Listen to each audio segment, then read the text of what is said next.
بسم اللہ الرحمن الرحیم۔ السلام علیکم ناظرین، میں ہوں doctor Muhammad Saleem and welcome to national narrative. دل کا اجڑنا سہل سہی، بسنا سہل نہیں ظالم، بستی بسنا کھیل نہیں، بستے بستے بستی ہے۔ ناظرین، آرمی کا جو امیج ہے یہ بنتے بنتے بنتا ہے اور یہ ٹوٹنے پہ آئے، خراب ہونے پہ آئے تو یکسر ختم ہو جاتا ہے، خراب ہو جاتا ہے۔ اور اس کا پہلا مرحلہ ریسنٹ ایئرز کے اندر مریم نواز شریف نے یہ اپنے سوشل میڈیا کے ذریعے کیا اور اب کی بار پی ٹی آئی کا سوشل میڈیا اس کام پہ لگا ہوا ہے۔ تو اس تناظر میں آج کے ویلاگ پہ ہم بات کرتے ہیں کہ افواج پاکستان کو اپنے امیج کو بہتر رکھنے کے لیے کیا اقدامات کرنے چاہیے اور کتنی کوشش و کاوش کرنی چاہیے۔ ناظرین، جب سے ڈان لیکس ہوئی تھی تب سے لے کر اس حکومت کے آنے تک یا مریم نواز کی ڈیل ہونے تک انہوں نے افواج پاکستان کے خلاف اتنا زہر اگلا۔ کبھی وہ کہتی تھی یہ جو غنڈہ گردی ہے اس کے پیچھے وردی ہے، کبھی نواز شریف صاحب جلسوں کے اندر جنرل فیض، جنرل عرفان ملک، جنرل قمر جاوید باجوہ ان کے بارے میں بات کرتے تھے کہ جنرل قمر جاوید باجوہ یہ سارا گند تم نے پھیلایا ہوا ہے، اس طرح کی بات کرتے تھے۔ یہ پرویز رشید بات کرتا تھا پاکستان کو خراب کریں جنرل اور صحیح کریں نواز شریف۔ اسی طرح کی بات جو ہے وہ خواجہ آصف کرتا تھا کہ یہ ساری جنگیں ہرے ہوئے ہیں، 65 71 کرگل سیاچین، یعنی یہ پورے کا پورا بیانیہ لے کے بڑی مریم نواز صاحبہ۔ اور یہ پاناما لیکس کے ٹائم جو پاناما کا ان کا مقدمہ چلتا رہا ہے تو اتنا انہوں نے ڈیمیج کر دیا تھا، اتنا ڈیمیج کر دیا تھا جس کا حساب کوئی نہیں ہے۔ اور اس ٹائم بھی 2018 کے الیکشن کے دوران بھی ہم نے دیکھا، بعد میں بھی دیکھا کہ جو عوام الناس ہے ان کے درمیان میں جو فوج کا امیج بنا دیا گیا تھا، جو انہوں نے اتنی بڑی واردات کی تھی تو اس کا ریپیئر نہیں ہوا تھا اور اتنا بڑا فوج نے نقصان اٹھایا اور ان لوگوں نے کیا۔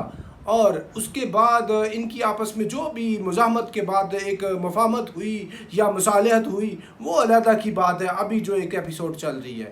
لیکن مریم نواز اکیلی خاتون تھی، ان کا سوشل میڈیا اتنا سٹرونگ نہیں تھا جتنا social media P T I کا سٹرونگ ہے۔ اور اب پی ٹی آئی کا سوشل میڈیا بہت ہی زیادہ ایک ایگریسو طریقے سے فوج کے متعلق، سپہ سالار کے متعلق یہ بات کر رہا ہے۔ تو اس سلسلے میں افواج پاکستان کو چاہیے کہ یہ جو اتنا بنایا ہوا امیج ہے کہ ایک امیج کا وہ ٹائم آیا تھا کہ آفیسرز یونیفارم پہن کے بھی کنٹونمنٹس کے اندر موو نہیں کر سکتے تھے۔ یہ جنرل مشرف کے آخری سال تھے اور جنرل کیانی کا پورا ٹینیور تھا۔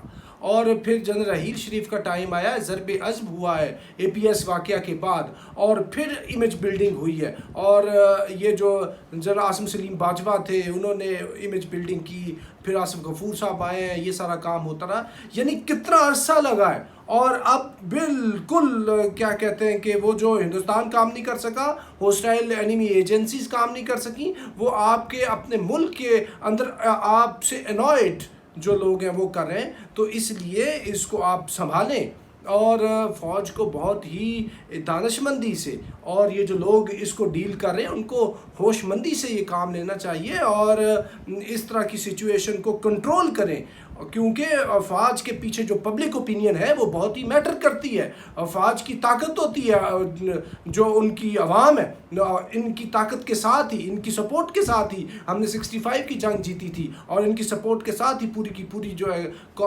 قوم فوج کے ساتھ پیار کرتی ہے۔ اگر یہ خلیج پیدا ہو گئی تو پھر واٹ از لیفٹ بیہائنڈ؟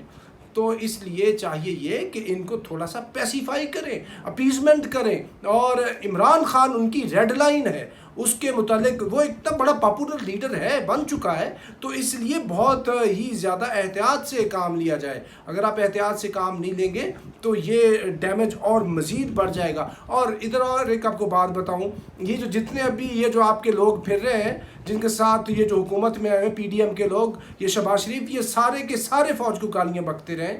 یہ آصف علی زرداری صاحب یہ کہتے تھے کہ جس جنرل کی نوکری 3 سال ہو اس کی کیا مجال مجھے بتائے، میں ان کی اینٹ سے اینٹ بجا دوں گا۔ یہ وہ لوگ ہیں، اور یہ اب پاکستان کھپے کا نعرہ لگا رہے ہیں کہ جی فوج کے خلاف عمران خان نے بات کی ہے تو پاکستان کے خلاف انہوں نے بات کی، نعوذ باللہ کے 3 ٹکڑے ہو جائیں گے، حاکم بدہن، اور ہم اس کے فوج کے حق میں